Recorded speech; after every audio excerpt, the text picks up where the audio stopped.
그러나 이런 혼란 속에서도 가끔 등대댁과 구철이 이 두 모자의 눈빛이 나를 서늘하게 할 때가 있다.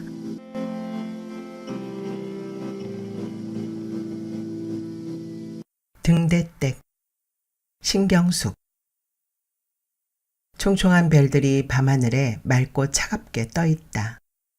오리온 자리는 우주에서 가장 아름다운 성운이라고 들었다. 지금 막 별이 태어나려고 하는 기가 막힌 곳이라고. 별을 만드는 기본 재료가 꿈 같은 것이 아니고 우주의 별과 별 사이에 퍼져 있는 차가운 수소 분자 속의 가스와 먼지의 구름들이라고 해도 나는 별빛을 보면 사람의 눈빛을 생각하게 된다. 어렸을 때 젊어서 일찍 혼자가 된 고모는 여름밤에 평상에 나와 있다가 하늘에 유성 하나가 가로질러 서산 쪽으로 재빨리 사라질 때면 영혼 하나가 산 넘어갔다 고 말하곤 했다. 고모의 그 말은 내 마음 속에 무슨 주문처럼 비밀스럽게 가라앉아 있다가 성년이 된 지금도 어쩌다 밤하늘을 가로질러 가는 별똥별을 보게 되면 영혼 하나가 산 넘어갔다 라고 내 마음속 겹겹의 문을 열고 새어나오곤 한다. 누군들 안 그러겠는가마는 하루 중에 얼마쯤은 나는 심한 무력감에 시달리곤 한다. 때때로 그 증상은 너무 심해서 일상이 무슨 수렁처럼 느껴진다. 내 발은 이미 그 수렁에 빠져 있고 다시는 땅 위로 끌어올릴 수 없으리라는 불안 심리까지 작용할라 치면 나는 대책 없이 산만해진다. 그럴 때면 주인 약사 아저씨의 눈치도 눈치지만 내가 먼저 피곤해서 견디기가 힘이 든다. 이제 학교 졸업한 지 2년밖에 안 되는 초년 약사여서 중요한 조제약은 약국 주인 약사가 처리한다 해도 그 무력감이 가져다주는 정신의 산만함은 내 직업엔 참으로 위험한 일이기도 하다.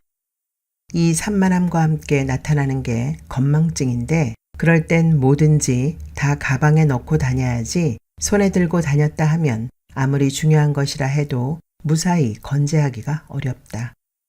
공중 전화박스 속에, 버스 속에, 들렸던 어떤 길 속에 그냥 두고 오기 일쑤인데 어느 땐 물건을 애써 고르고 나서 값을 치르고는 그 집에 그대로 두고 오기까지 한다.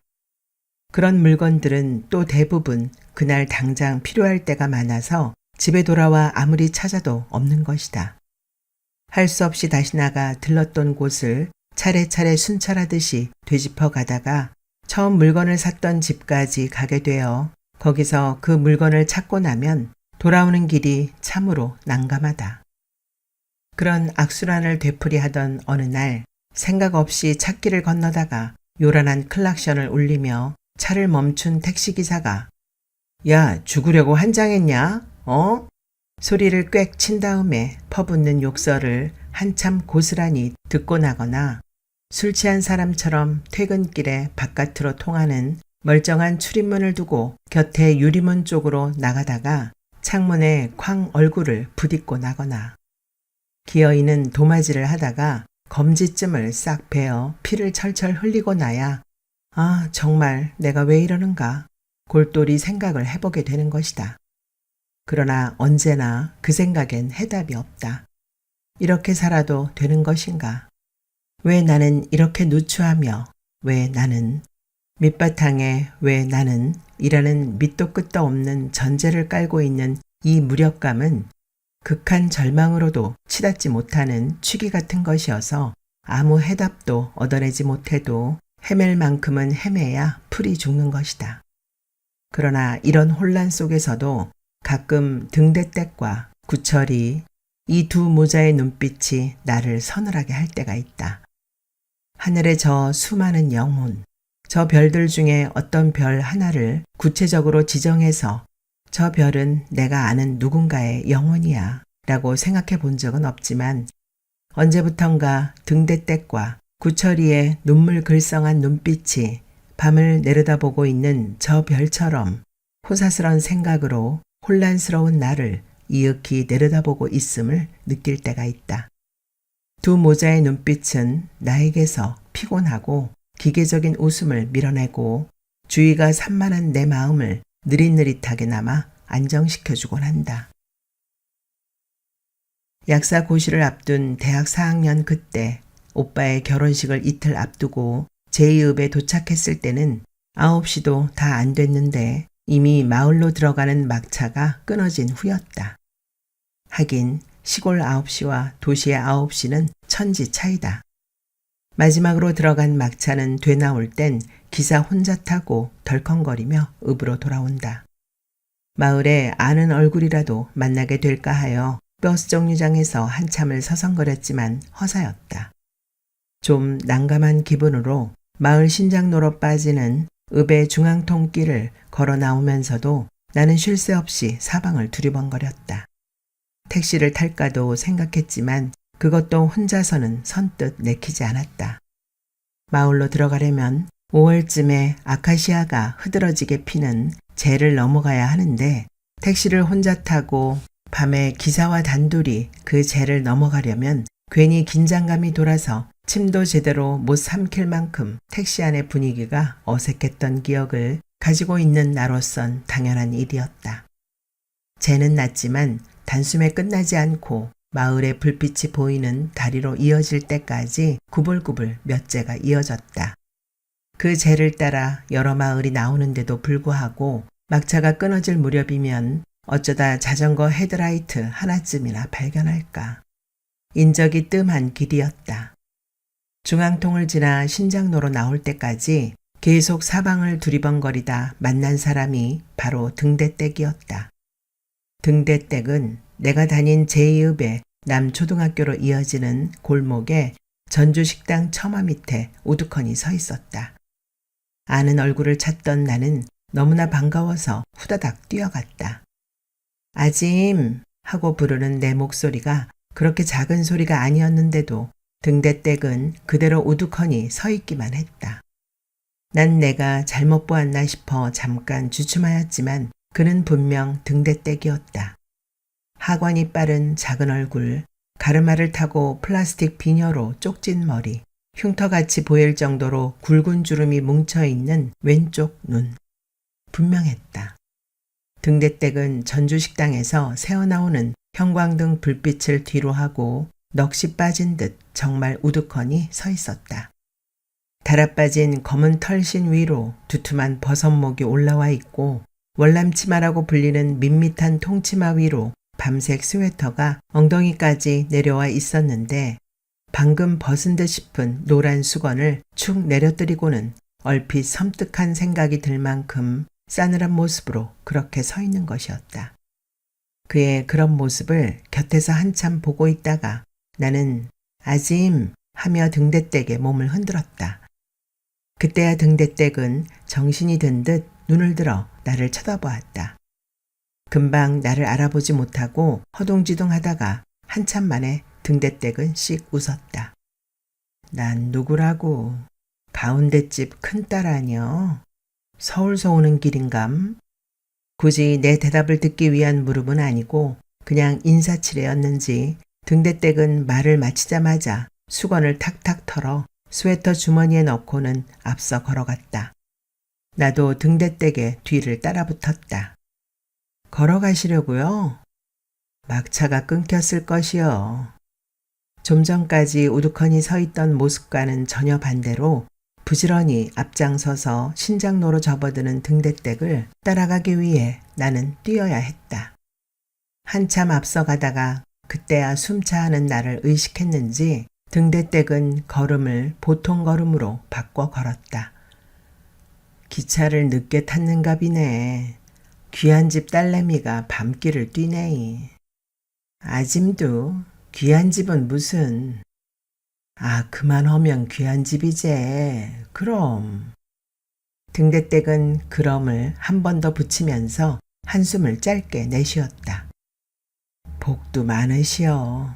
아들들 인물 반듯하고 잘해 서울서 학교 마치고 인자 둘째 며느리까지 보고 시상에 부러울 게 없겠네. 어머니를 두고 하는 말이었다. 등대댁이 정말 너무도 진심으로 말하는 것 같아서 처음엔 가볍게 웃음으로 대하던 나는 말을 할 때마다 하늘과 땅을 번갈아 쳐다보는 등대댁을 새삼스럽게 살펴보았다. 등대댁은 어머니 말에 의하면 동네에서 유일하게 바닷가에서 마을로 시집온 사람이었다. 마을에서 바다는 너무나 멀리 있었고 마을로 시집온 여자들은 대부분은 제2읍 근처 전형적인 내륙이 고향이어서 자기들과는 다른 냄새를 풍기는 등대댁이 시집을 오자 등대집이라고 부른 것이 태코가 되었다고 들은 적이 있었다. 그러나 등대댁은 그의 태코처럼 등대 같은 이미지는 아니었다.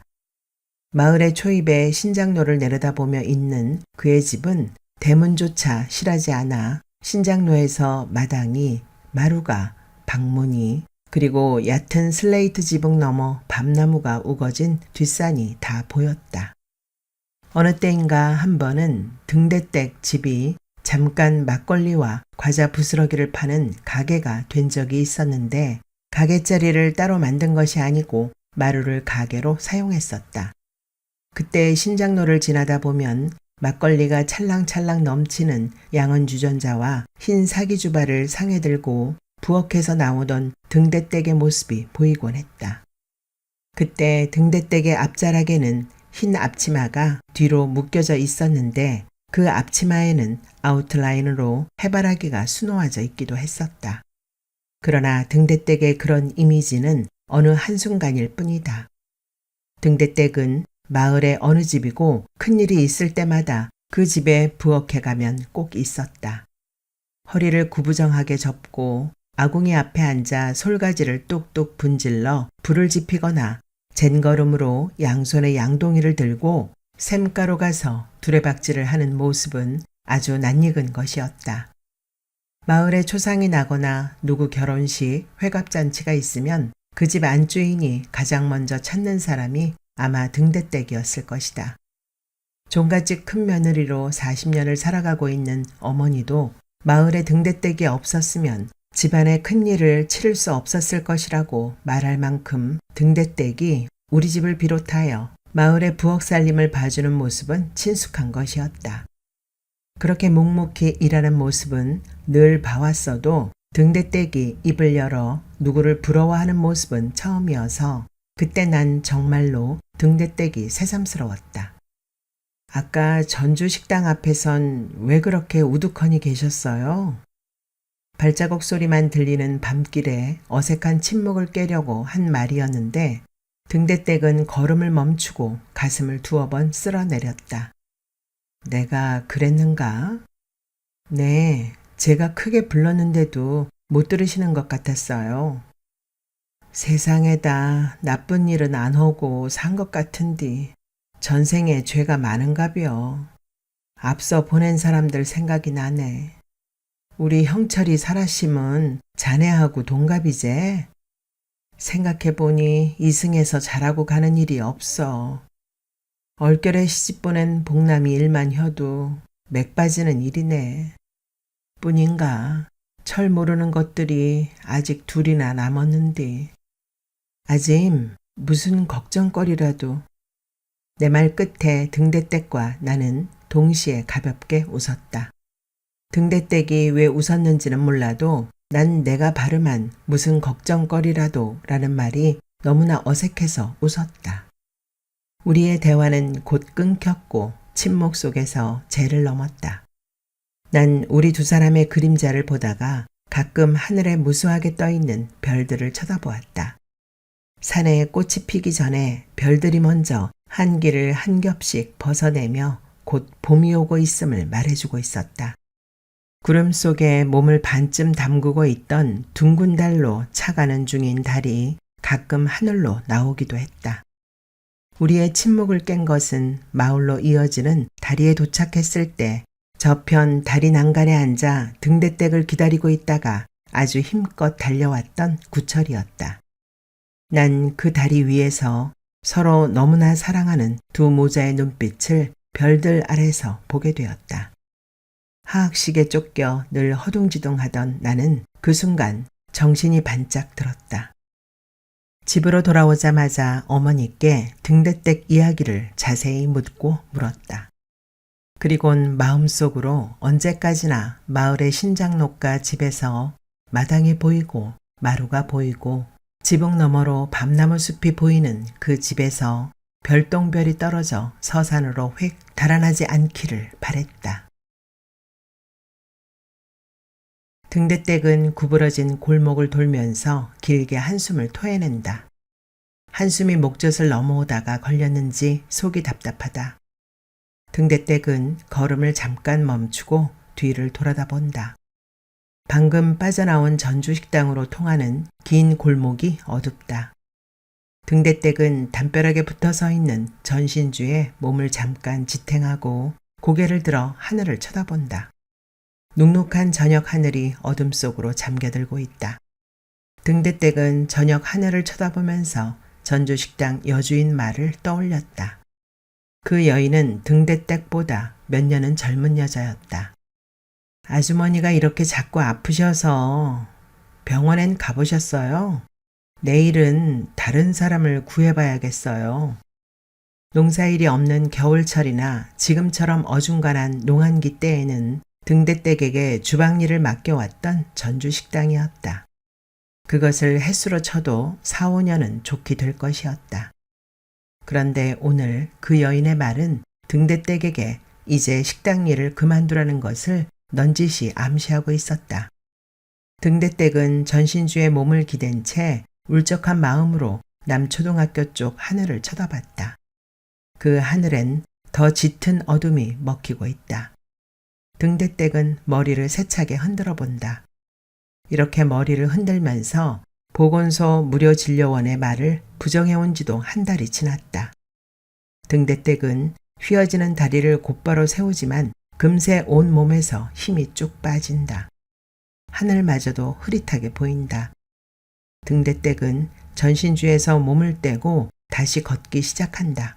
그리고 자꾸 정신이 희미해지는 자신에게 위안을 주어본다. 지놈이 뭘 알아. 큰 병원으로 가봐야지. 그런데 왜 나는 병원에 안 가고 있는가? 무엇이 두려워서? 등대댁은 고개를 푹 떨군다. 정말 두렵다. 큰 병원에서도 그 진료원의 말대로라면. 광대뼈가 유난히 튀어나오고 가슴팍이 딱 벌어진 보건소 무료진료원도 그랬었다. 아주머니도 너무하십니다. 이젠 온 자궁 안에 암세포가 쫙 퍼져서 칼댈 자리도 없어요. 요즘은 자궁암은 병도 아니라고요. 초기에만 발견되면 고칠 수 있는 것인데 아무튼 큰 병원으로 가보세요. 지난 가을 추수가 시작될 무렵 하열이 조금 있었던 때가 초기란 말인가. 그때에만 병원에 갔으면 암이라도 나을 수 있었단 말인가. 간혹 있었던 일이기에 그러려니 했었다. 그런데 추수가 한창 무르익을 무렵부터는 그 양이 많아지며 조금만 무리를 해도 아찔한 현기증이 몰리면서 아랫배 쪽에서 통증이 일곤 했다. 등대댁은 그때껏 병원에 가본 적이 없었다.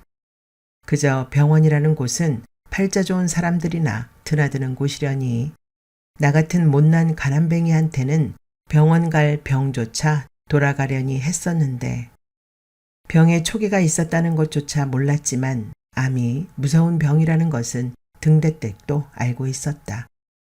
등대댁은 걸음을 빨리 한다.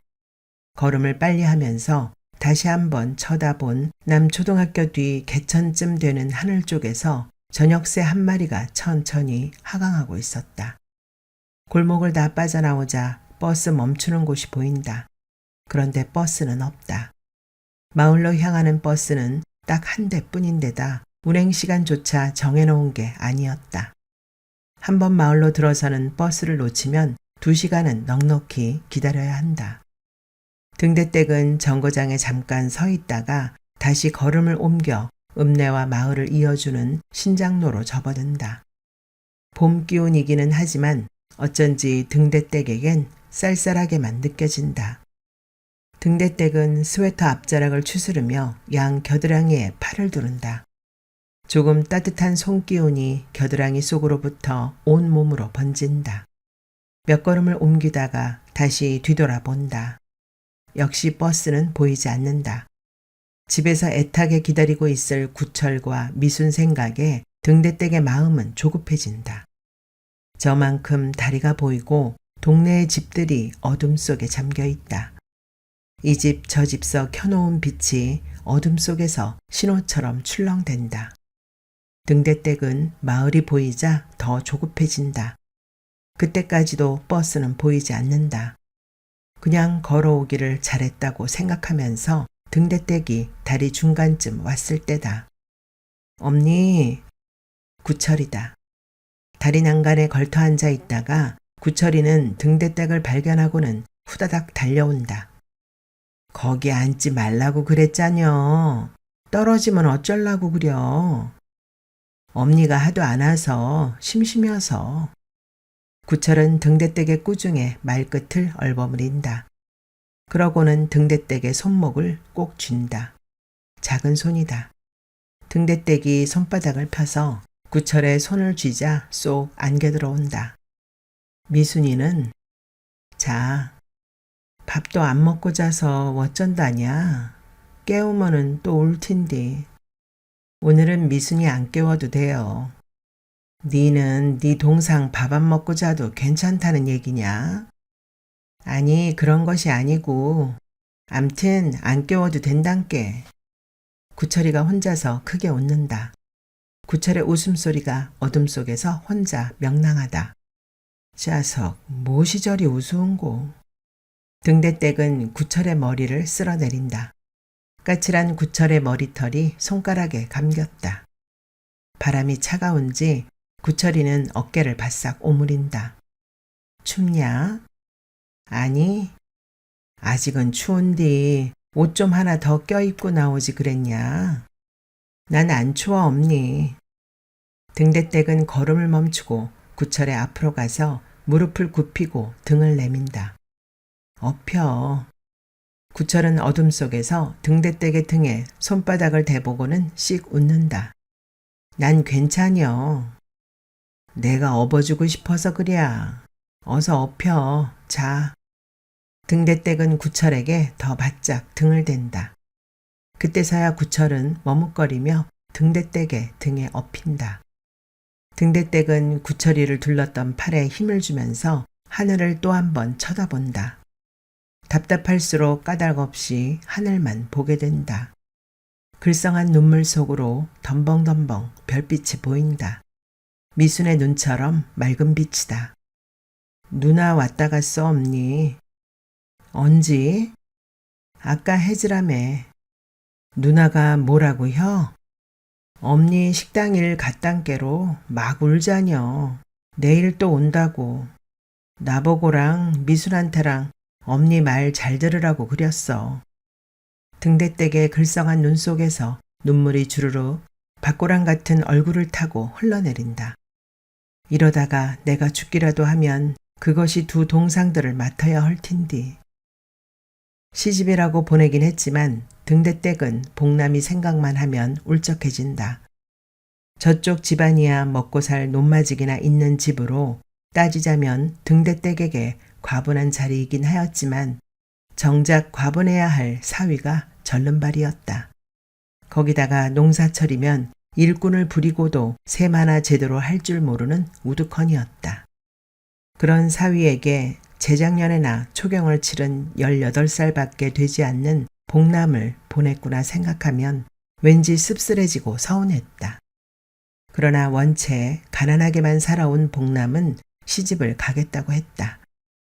딴엔 못 배운 복남이로서 계산 빠르지 않은 남편을 만나 사는 것이 일신상 수월할 것이라는 생각도 들고 해서 마지못해 혼인시키긴 했지만 섭섭한 마음은 가시지가 않았다. 마당에 들어서도 집안은 아무 기척 없이 조용하기만 하다. 한 달 전까지만 해도 구철을 거뜬히 업을 수 있었는데 오늘은 무척 힘이 든다. 구철을 마루에 내려놓고 등대댁은 방문을 열고 들어간다. 방 안에서 눅눅한 냄새가 난다. 등대댁은 구철을 돌아보며 방문을 조금 열라고 한다. 구철은 뒤쪽으로 난 작은 문을 소리 안 나게 연다. 등대댁은 아랫목에서 깊은 잠에 빠져 있는 미수를 본다. 이불도 덮지 않은 채 가슴팍과 얼굴을 방바닥에 대고 미수는 자고 있다. 그젠가 등대댁이 묶어준 머리가 풀리고 양쪽 가르마를 중심으로 두 갈래로 단정하게 묶여져 있다. 아마도 복남이가 다시 빗겨준 모양이다. 시집가기 전 복남은 곧잘 미순을 무릎에 앉히고 빗질을 해주었는데 그럴 때면 미순은 예쁘게 빗겨진 제 머리를 낡은 벽 거울로 비춰보곤 해실해실 웃곤 했다. 그러다가 복남이를 시집 보낸 것이 미순에게 큰 즐거움을 빼앗은 셈이 되었고 가끔 등대댁이 미순의 머리를 빗겨주지만 벽 거울 속의 미순은 웃질 않았다. 아마도 복남의 솜씨보다 등대댁의 빗질이 성에 안 찼던 모양이다.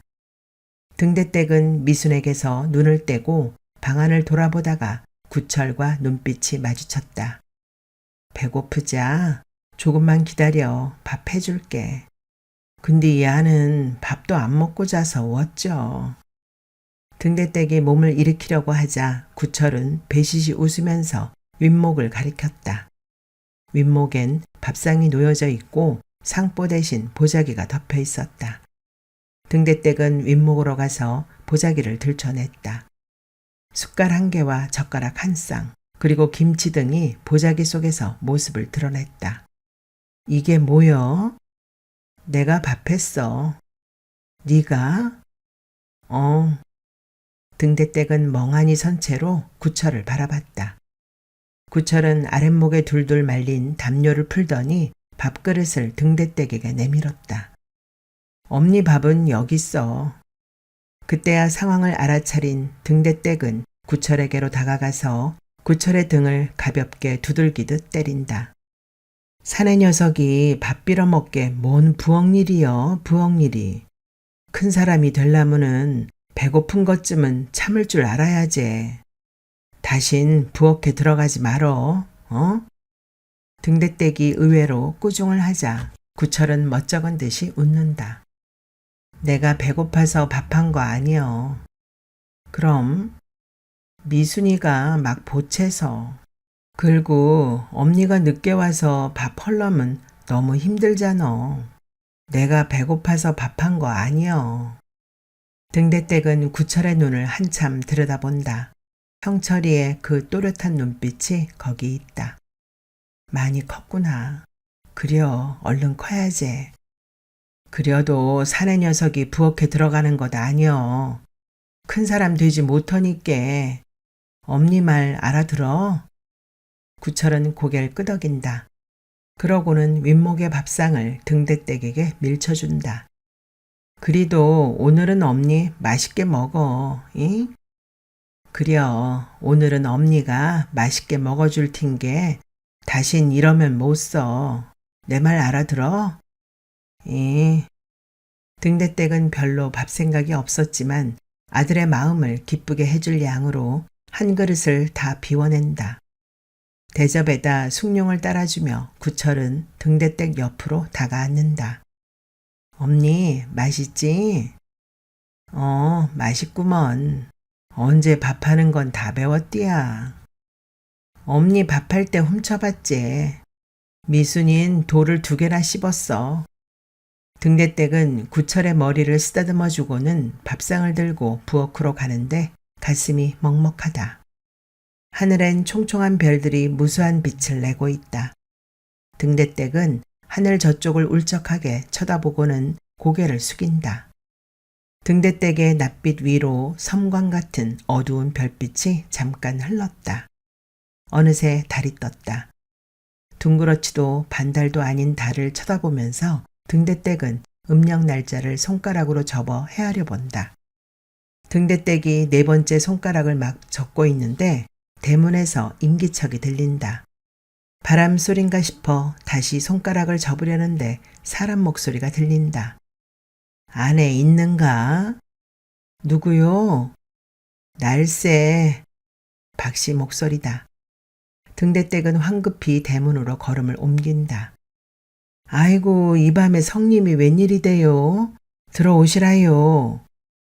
등대댁이 반가운 목소리로 박 씨를 맞는다. 그러나 박 씨는 들어오려는 기색을 보이지 않는다. 밤도 늦었는디 금방 가봐야 혀. 이거 밖에. 박 씨가 품에 안고 있던 물건이 싸진 보자기를 내민다. 등대댁은 주춤대면서 받아든다. 무엇인지 폭신하다.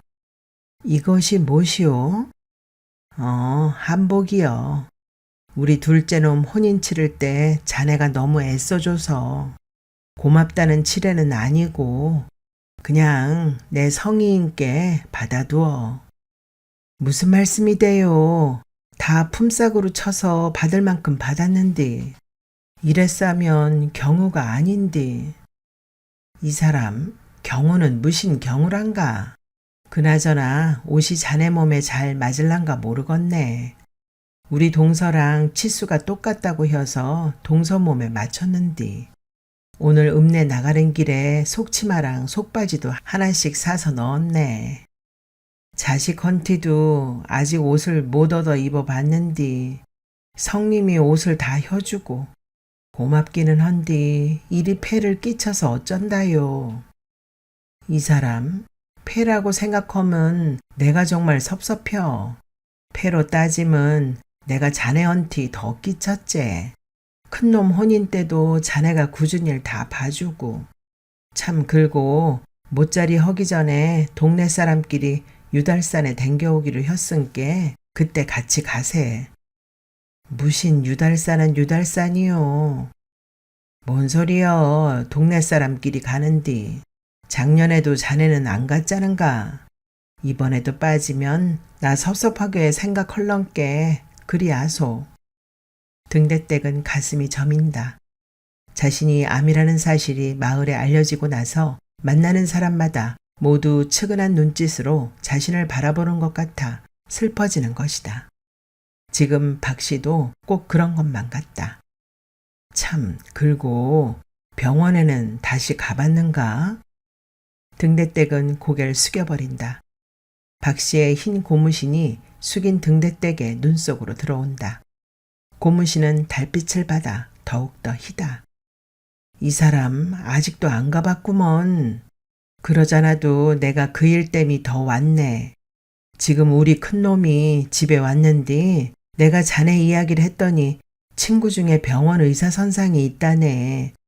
그래서 내가 내일 자네 데리고 전주로 가라고 했은께 내일 우리 큰놈이랑 같이 병원에 가보소. 가보면 뭐터요. 이미 칼댈 자리도 없다는데. 그려도 보건소 진료원이 그랬다면서 큰 병원에 가보라고. 그랬긴 했지만 내는 안 갈라요. 병원 가서 다시 그 소리 들으면 난 일어나도 못할 것 같소. 그리도 가보소. 무슨 수가 있을지도 모르자녀.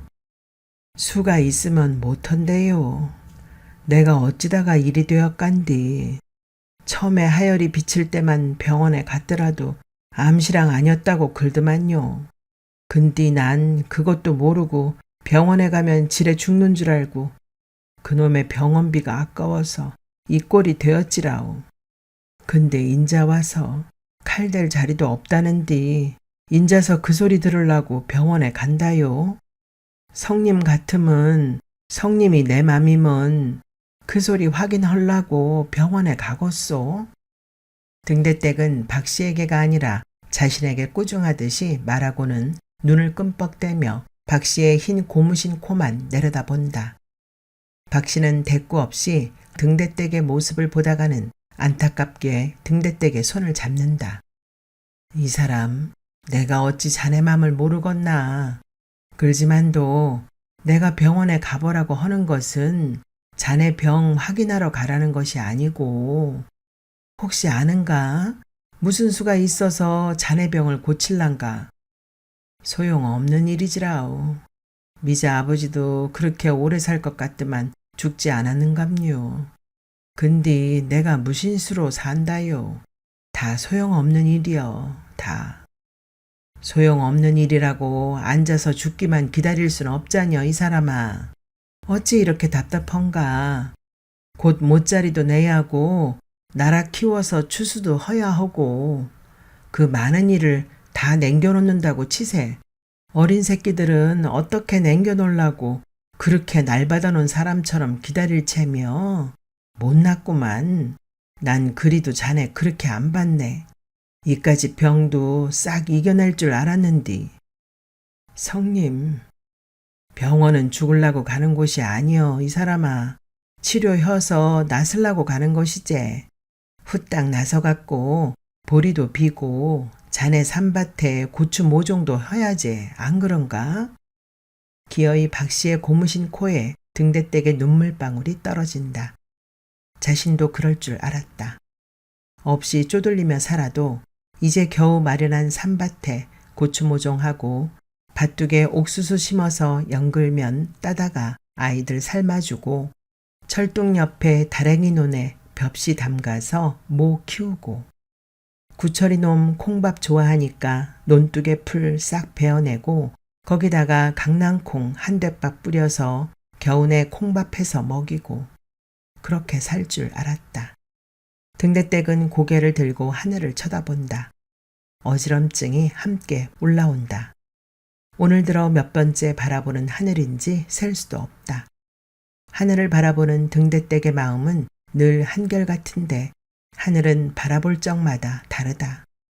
어떤 땐 구름이 이쪽서 흐르고 어떤 땐 아예 없어져 버리고 없어졌는가 아예 없어져 버렸는가 싶으면 다시 살짝 고개를 내밀고 뭉쳐다니다가 흩어다니다가 해저물 엮이 되면 노을이 뜨고 노을이 개면 밤구름이 흘러다니고 변덕심한 하늘을 바라보아야 마음이 풀리는 건 아니지만 그래도 저놈의 하늘이라도 바라보지 않으면 등대댁은 견딜 수가 없다. 하늘엔 박씨를 만나기 전에 그렇게도 총총히 빛을 내던 별들은 온데간데 없고 밤구름만 무겁게 흘러다닌다. 이 사람아, 내 말 알아듣겠는가? 내일 아침에 내가 우리 큰놈 데리고 올란께 준비하고 있으소. 하늘님이 있다면 다 내려다보고 있을 거여.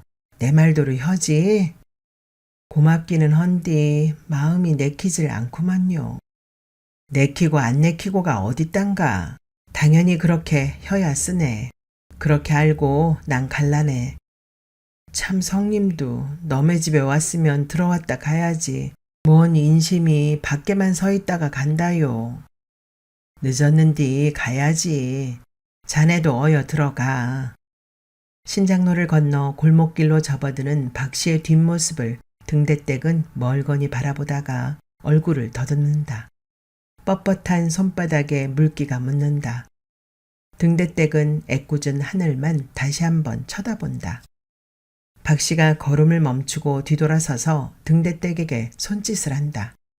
섰지 말고 어여 들어가. 박씨가 어둠 속으로 사라지고 난 한참 후에야 등대댁은 소리 안 나게 대문을 닫는다. 박씨가 내밀고 간 보자기 꾸러미를 꼭 품에 안고 방 안으로 들어선다. 구철이가 쪼그리고 앉은 채 안으로 들어서는 등대댁의 얼굴을 빤히 올려다본다. 내일 아침에 늦잠 자겄다. 학교 늦는다 수선 떨지 말고 어여 자. 엄니 어디 아퍼? 등대댁은 섬뜩 놀라며 구철을 본다. 아프기는 엄니가 언제 아픈 적 있었어? 걱정 말고 잠자도록 켜. 박씨 아짐하고 혀는 소리 다 들었단 말이여. 엄니 아프면 아짐 말대로 병원 가. 이? 알겠어. 그리 헐랑께 인자 자. 나하고 약속혀. 구철이가 겨우내 튼 새끼손가락을 등대댁에게 쑥 내민다. 등대댁은 멀거니 구철을 바라보다가는 자신의 새끼손가락으로 마주 잡아준다. 그제야 구철은 안심이 되는지 베개를 끌어당기며 눕는다. 등대댁은 구철의 숨소리가 고르게 들려올 때까지 구철의 눈 감은 모습을 들여다본다. 큰 놈의 얼굴이 구철의 얼굴에 겹쳐진다. 그 놈이 사고 없이 잘만 자라주었다면 지금쯤은 제 아버지 몫을 다하고 있을 것이다. 등대댁은 박씨가 주고 간 보자기의 매듭을 풀어본다. 매듭 풀린 보자기 속에서 옥색 한복이 보인다. 곱기도 하지. 손바닥으로 문질러 본다. 매끄러운 감촉이 까칠한 손바닥으로 전해온다. 고맙기도 하지. 어쩜 속바지까지. 등대댁은 보자기 안에서 나오는 흰 속치마와 은회색 속바지를 꺼내 이리저리 살펴본다. 보자기를 처음처럼 다시 묶어 윗목으로 밀어놓고 형광등 스위치를 내린다. 칠흑처럼 어두워진 방 안에서 미순의 곁을 찾아 미순을 품에 꼭 껴안아준다. 미순이 잠결에 칭얼댄다. 등대댁은 반드시 몸을 눕히고 천장을 올려다보며 눈을 감는다. 쉬 잠이 올 것 같지 않았지만 감은 눈을 다시 뜨지는 않는다. 좁은 창이 어슴풀에 밝아오고 있다. 등대댁은 잠깐 붙였던 눈을 뜨자마자 베개를 바로 세우고 봉창을 마주 바라본다. 구철이 뚫었음직한 구멍이 몇 개 뚫려 있다. 등대댁은 그 구멍을 멀거니 바라보다가 몸을 일으킨다. 깊은 잠에 빠져 있는 구철과 미순에게 이불을 다독거려주고 마루로 나온다. 다른 날보다 꽤 이른 시간이다. 신발을 끌고 부엌문을 열려다가 잠시 머뭇거린다. 오늘쯤은 벽시를 담가야 할 텐디. 등대댁은 벽시가 있는 광 쪽을 쳐다본다. 마당을 걸어 나온다. 신장로 쪽으로 몇 걸음 향하다가는 산밭으로 방향을 바꾼다. 마을은 새벽에 오고 있는 것을 아는지 모르는지 조용하다. 등대댁은 걸음을 멈추고 마을을 내려다본다. 희미한 어둠 속에서 박씨 집을 찾아본다. 고마운 사람. 박씨 집 지붕을 한참 바라보던 등대댁은 휘휘 마을을 둘러본다. 어느새 15년. 씁쓸하게 웃는다. 마을 바깥쪽으로 넓게 펼쳐진 들을 본다. 끝도 보이지 않는다. 15년 동안 난 뭘 했대요. 동네의 들은 넓었지만 등대댁의 소유라곤 철뚝 다랭이 논과 산밭뿐이었다. 인자사 겨우 밭 한 떼기를 마련했는데. 등대댁은 다시 걷기 시작한다. 길 양쪽 잡풀들이 옷자락에 스칠 때마다 간밤에 내린 이슬이 축축이 밴다. 산밭에 다다를 때까지 어슴푸레하다. 산밭엔 찬 새벽 기운이 뻗쳐 있다. 등대댁은 치맛자락을 위로 말아올리며 밭두둑을 내려선다. 작년에 뽑다만 고추대가 듬성듬성 쓰러져 있다. 등대댁이 겨우내 바람 맞고 눈 맞았을 썩은 고추대를 일으켜 세우는데 고추대는 손이 닿자마자 부서지고 만다. 작은 밭대기였지만 고추는 주렁주렁 많이도 열려주었다. 그것으로 김장도 잘하고 서울 대학생인 큰딸 등록금 대느라 밭을 팔아버렸던 박신혜도 몇 근 달아주었다. 그때 고마워서 어쩔 줄 모르던 박씨 모습. 허구한 날 신세만 지던 박씨에게 고추 몇 근을 달아주었을 뿐인데 박씨는 부끄러울 정도로 고마워했다. 다시 고추 모종을 할 수나 있을지. 등대댁은 깊은 숨을 내쉬며 밭두둑에 엉덩이를 붙이고 다리를 뻗는다. 맞바람에 소나무들이 간간히 흔들린다. 등대댁은 몸을 숙여 흙을 한 줌 꼭 쥐어본다. 까슬한 감촉이 부드러워 더욱 꼭 쥐어보는데 눅눅하게 가슴이 저려온다. 등대댁은 손바닥에 들고 있던 밭 흙덩이를 저만큼 던져본다. 흙덩이가 나가 떨어지는 소리를 들으며 등대댁은 어깨를 움츠린다. 이 흙 속에다 구철이 미순이 좋아하는 것 다 심어볼 참이었는디. 등대댁은 눈을 껌뻑이면서 소매자락으로 얼굴을 쓱 훔쳤다. 그랬다. 뭐든지 다 심어보고 싶었다. 자식놈들이 좋아하는 것이면 뭐든지 저 산밭에 다 심어서 거두어들일 참이었다. 등대댁은 어깨를 폈다가는 엎드려서 잡초를 뽑아냈다. 이 땅을 얻기 위해 지난 세월은 길기도 하였다. 품삯이를 쉰 적이 없고 마을 굳은 일, 식당 일, 할 수 있는 일이면 뭐든지 다 했다. 그렇게 10여 년이 걸렸다. 그런데 심어보고 싶은 것 다 심어보지도 못하고 그리는 못혀. 등대댁은 벌떡 일어섰다. 아랫배가 쓰렸다. 비틀걸음으로 밭둑으로 올라섰다. 머리조차 핑하니 어지럽다. 등대댁은 산밭을 손으로 더듬듯이 눈으로 살폈다. 등대댁은 아랫배를 꾹 쥐어짠다. 아랫배에서 질척한 것이 왈칵 쏟아져서 흐른다. 다 쏟아 버려야 혀. 이놈의 몹쓸 병을 다 쏟아 버려야 혀. 등대댁은 통증을 참고 아랫배에 강한 힘을 주지만 눈앞이 한없이 어지럽다. 소나무들이 자꾸 흔들거린다. 배를 움킨 채 몇 걸음 걷는다. 서너 걸음도 못 떼고 푹 쓰러진다. 땅바닥에 엎드린 등대댁의 코에 흙냄새가 향긋하다. 병원은 죽으라고 가는 곳이 아니여 이 사람아. 치료해갖고 나설라고 가는 것이제. 후딱 나서서 보리도 비고 산밭에 고추 모종도 혀고 해야 할 것 아니여. 안 그런가? 등대댁은 팔에 온 힘을 기울여 몸을 일으킨다. 고추 모종. 구철의 얼굴이 아른거린다. 어젯밤 병원에 간다고 약속하면서 걸었던 구철의 튼 새끼손가락이 보인다. 등대댁은 반쯤 몸을 일으켜서 곁에 있던 소나무를 붙잡는다. 얼굴이 누렇다. 몇 걸음 걸어본다. 다리가 휘청댄다. 쓰러지면 안 돼야. 병원에 가야지. 갔다 와서 밭이랑 내서 강냉이 심고 강냉이도 심고. 등대댁은 정신없이 어지러워 오는 머리를 감싸쥔다. 남편의 웃음이 떠오른다. 10여 년 동안 희죽희죽 웃던 남편이 큰 놈을 지게에다 지고 공동묘지로 향하고 있다. 등대댁은 고개를 번쩍 든다. 헝클어진 머리카락이 얼굴로 가닥가닥 흘러내려와 있다. 등대댁은 아까와는 달리 큰 걸음으로 집을 향해 걷는다. 저만큼 집으로 들어가는 신장로가 보인다.